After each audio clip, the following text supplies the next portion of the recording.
സമസ്ത കേരള ജമിയത്തുൽ ഉലമ അത് മഹാന്മാരാവുന്ന അല്ലാഹുവിൻ്റെ ഔലിയാവ് സ്ഥാപിച്ചതായ ഒരു സംഘടനയാണ്.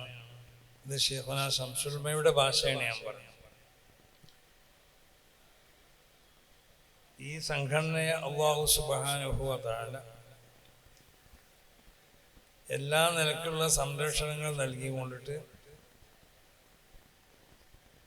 ഖിയാമത്ത് നാൾ വരെ ഇവിടെ നിലനിർത്തും എന്ന കാര്യത്തിൽ യാതൊരു സംശയവും ആർക്കും വേണ്ട.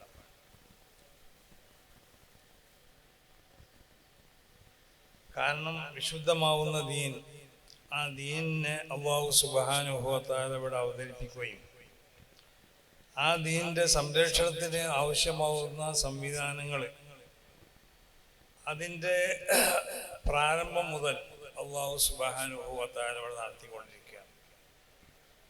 അത് ആദം നബി അലൈഹിസ്സലാത്തു വസ്സലാമിൻ്റെ കാലം മുതൽ തുടങ്ങി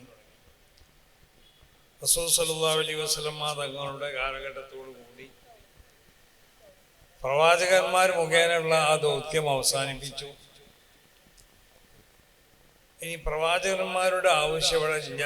ആ നിലക്കുള്ള ഒരു ഏറ്റവും കാലികമാവുന്ന ഒരു ശരീഅത്തിനെ റസൂലുള്ളാഹിയിലേക്ക് അവതരിപ്പിച്ചു. ആ ശരീഅത്തിന്റെ എല്ലാ വിഷയങ്ങളും വേണ്ടതുപോലെ ആ കുറഞ്ഞ കാലഘട്ടത്തിനുള്ളിൽ 23 വർഷത്തിനുള്ളിലായിക്കൊണ്ട് നബി സല്ലല്ലാഹു അലൈഹി വസല്ലം തങ്ങൾ ലക്ഷക്കണക്കിന് സഹാബത്തിന് പഠിപ്പിച്ചു കൊടുത്തു.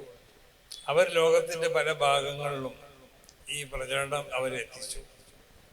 അവരെ പിന്തുടർച്ചക്കാരാവുന്ന മഹാന്മാരാവുന്ന പണ്ഡിതന്മാർ ഓരോ കാലഘട്ടത്തിലും ഓരോ പ്രദേശത്തും വിശുദ്ധമാവുന്ന ദീനിന്റെ സംരക്ഷണത്തിന് ആവശ്യമാവുന്ന പ്രവർത്തനങ്ങൾ അവർ നടത്തിക്കൊണ്ടേയിരുന്നു. അതിൻ്റെ ഒരു തുടർച്ചയാണ് സമസ്ത കേരള ജമിയത്തുൽ ഉലമ. സമസ്ത കേരള ജമിയത്തുൽ ഉലമയുടെ 100ാം വാർഷികം അത് ഈ വരുന്ന 2026 ഫെബ്രുവരി ആദ്യവാരത്തിൽ നടത്തപ്പെടുകയാണെന്നുള്ള കാര്യം നമുക്കൊക്കെ അറിയാം. കാസർഗോഡിനടുത്ത് കുനിയ എന്ന് പറഞ്ഞ പ്രദേശത്താണ് നടത്തപ്പെടുന്നത്. അപ്പോൾ അത് പരാജയപ്പെടുത്താൻ ആരും ശ്രമിക്കരുത്, ഇതാണ് ദയവായിട്ട് പറയാനുള്ളത്. അത് ഞാൻ പറഞ്ഞല്ലോ, ആര് പരാജയപ്പെടുത്തിയാലും അത് പരാജയപ്പെടൂല. അതിന് അല്ലാഹു സുബ്ഹാനഹു വ തആല ഈ മഹാന്മാർക്കുള്ള ഹിജാബ് ബർക്കത്തുകൊണ്ട് അതിനെ കാത്തുരക്ഷിക്കും. പിന്നെ ആരെങ്കിലും എവിടെന്നെങ്കിലും പറയുന്നത് കേട്ടിട്ട് അതിൻ്റെ തഹയ്യയിലേക്കൊക്കെ ആരെങ്കിലും പിരിവ് കൊടുക്കുന്നത് ഇല്ലാതാകും വേണ്ട. ഈ പിരിവ് കിട്ടട്ടെ കിട്ടാതിരിക്കട്ടെ, എങ്ങനെയായിരുന്നാലും സമസ്ത കേരള ജമിയത്തുൽ ഉലമയുടെ സമ്മേളനം നടക്കും.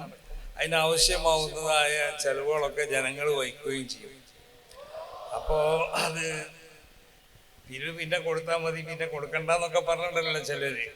അതൊക്കെ അപശബ്ദങ്ങളാണ്. അതത് അറിയിക്കണ അവജ്ഞയോട് കൂടി എല്ലാവരും തള്ളിക്കളയും.